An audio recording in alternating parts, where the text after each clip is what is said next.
Building a presentation slide by slide used to take days, but now you can make the whole thing in just a few minutes with AI. I made this entire presentation without formatting a single slide by hand, and all of them are built inside one platform. So in this video, I'll walk you through the entire process, from generating the slides to turning them into a full, smoothly animated presentation. So before I generate a single slide, there's one step that decides whether the whole deck ends up looking like one clean set or 11 random images that have nothing to do with each other. Here's the thing you have to know. Image generation has no memory between slides. Every time you generate one, the model has already forgotten the last. So if you just make them one by one, the fonts and the colors start changing, and the margins never line up. So the fix is to plan the entire deck first and lock the design once before you generate anything. And I'll use Claude for that. I'll go with Claude because it's just the best at taking a messy pile of information and turning it into a clean, organized structure, and it's also what writes all my image prompts later on. So when I open Claude, I'll tell it what my presentation is about, who it's for, the tone I want, and that I want around 11 slides, one idea each, in 16:9 aspect ratio. It comes back with a full 11 slide plan, one clear idea on every slide, from the title all the way down to the last one. And the 2026 playbook subtitle feels a little off to me, so I'll change it right now. I'll swap it for the new way to make product ads and leave the rest as it is, because a quick change now beats redoing all the slides later on. And by the way, every prompt I'll use in this video is down in the description, so you can just copy them and follow right along. So before I've made a single image, the entire presentation is already mapped out, one idea per slide, ready to turn into prompts. But a plan on its own won't build anything, and there's still the real problem of getting 11 separate slides to actually look like they belong in the same deck. And getting there comes down to one instruction you give Claude that separates a deck that looks properly designed from 11 slides that clearly aren't. Normally, you describe each slide to the model one at a time, and that's exactly why most decks come out inconsistent. So instead, I'll put everything I have into Claude in one go, all my numbers, all my points, completely unsorted, and let it decide what actually belongs on each slide. And you do the same thing with your own figures for your own presentation, because the numbers I'm using here are just demo data for the walkthrough, so you put your real ones in, and Claude sorts your whole pile into the deck for you. Then comes the part that makes or breaks the whole thing. Remember, the model has no memory between slides, so I'll give Claude two jobs to get around that. First, pin the exact design in one place. The background color, the text color, one accent color, the font, and the margins, so every slide stays locked to the same look. Second, and this is the one that really matters, make slide 1 the master, so every other prompt starts by telling the model to match slide 1 exactly and only change the content. That way the look gets copied across all 11 slides instead of getting reinvented every single time. And there's one more thing Claude puts into those prompts that's really easy to miss, and it's your charts. Because the image model literally draws your bars and tables, it doesn't size them to your numbers on its own. So I'll paste it in, tell it to keep the deck to 11 slides, and have it write me every GPT Image 2 prompt, and it comes back with that locked style system, the exact colors and font, plus all 11 prompts, slide 1 as the master with no reference, and slides 2 through 11 each opening by locking to it. So now every prompt is written off one design and one master, which means when I generate them, they should come out looking like one deck instead of 11 random slides. But prompts are just text, and the real test is what actually comes out the second I start running them through the image model. So now those prompts have to actually become slides, and this is where you see that master step pay off. This whole part, generating the slides and later stitching everything together, all happens inside OpenArt. And the reason I'll use OpenArt for it is that it's the one place that has both the image model I need, GPT Image 2, and the video model I'll use later for the animation. So I can build the entire deck, the still slides, and the moving ones. So from the home page, I'll head to Create and click Image in the sidebar on the left, open the model selector, and make sure I've picked GPT Image 2. Then I'll generate slide 1 completely on its own first, the master, with no reference image, because this is the slide every other one is going to copy, and it gives me the exact fonts, the look, and the letter positioning I wanted. Once that one looks right, I'll take slide 1 and add it under Add Visual References for every other slide, then paste in each prompt and generate the rest of the deck.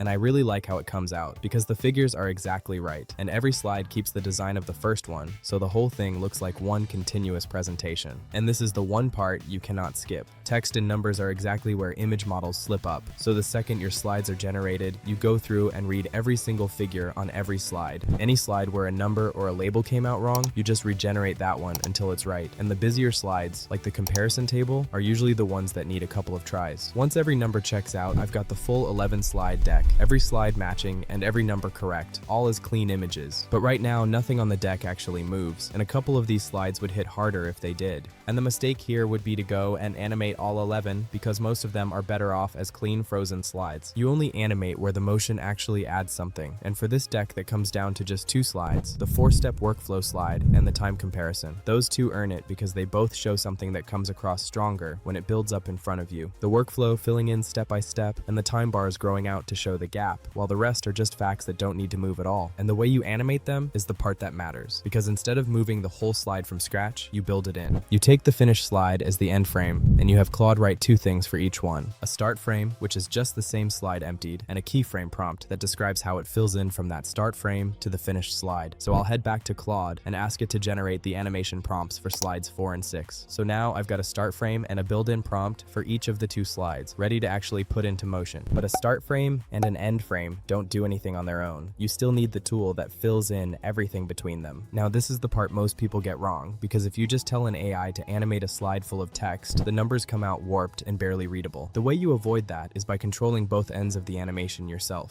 First, I'll take those two start frame prompts back into GPT Image 2, exactly like I did with the slides, with the finished slide added as the reference, so each start frame comes out identical to it, just emptied. So both look clean and none of the numbers changed, which is good. Then I'll go back to the sidebar on the left. I'll click the video button, open frame to video, make sure I'm on the start/end frame tab, then open the model selector and select Seedance 2.0. I'll drop the emptied out start frame into the start frame slot and the finished slide into the end frame slot. Then I'll set the output to 16:9, the resolution to 1080p, and the duration to 5 seconds. Paste in the keyframe prompt and hit generate. And the first one looks pretty clean, so I don't really have anything to point out. And this is why it stays clean, because Seedance is building from your start frame to your finished slide as the end frame. All it can do is fill in the movement between them, so every number and label on that finished slide stays exactly as it is. Then I'll just do the same thing for the second slide. So now the two slides that needed motion actually build in on screen, and every figure stays locked exactly where it should be. But a deck that plays on its own still isn't a presentation, because I don't actually have anything to say over it yet. Now, some slides move, but nothing's said over any of them yet. So I'll go back into Claude one more time, and just have it write the spoken script for me. And this is where planning the whole deck through Claude at the start pays off, because it already knows every number and every point on every slide. So I'll ask it for 1 or 2 short lines to say over each slide as it plays, in the same tone as the deck. It writes a line for all 11, and since it's pulling from the same data that's on screen, what I say actually matches what the viewer is looking at. These are yours to tweak, and you can skip them on a slide that's obvious enough on its own, but having them ready means you won't have to figure out what to say while you present. Then I'll just read them live as I walk through the deck. So now every slide has its own line ready to go, and presenting the thing is just reading straight through. But the slides and the script are still two separate things, and there's one last step to turn it into a single smooth presentation. This part is quick because all the pieces are already made. They just need to go in one place. I'll start with the image deck, which is all my frozen slides turned into one clean PDF. For that, I'll use small PDF. So I'll open up their JPG to PDF converter and drop all my slide images straight in. And if I need to, I can adjust the size, the orientation, or the margins right there. Then I'll hit finish, give it a second, and download the whole thing as a single PDF. And I really like the final result because the figures stay accurate to what I'll set in the prompts, even on the 9th slide. Also, the design stayed consistent across the whole thing, so that's very cool. That's the version you can send to anyone or drop into any slideshow. And that's a full professional looking presentation built completely with AI, from a rough topic to a finished deck, without me formatting a single slide by hand. And doing all of this anywhere else means paying for a few different tools at once just to get it done. But inside OpenArt, you have literally everything you need in one place. And signing up gets you free credits so you can start right away. So sign up for OpenArt with my link in the description and make your entire presentation today. Thanks for watching, and I'll see you in the next one.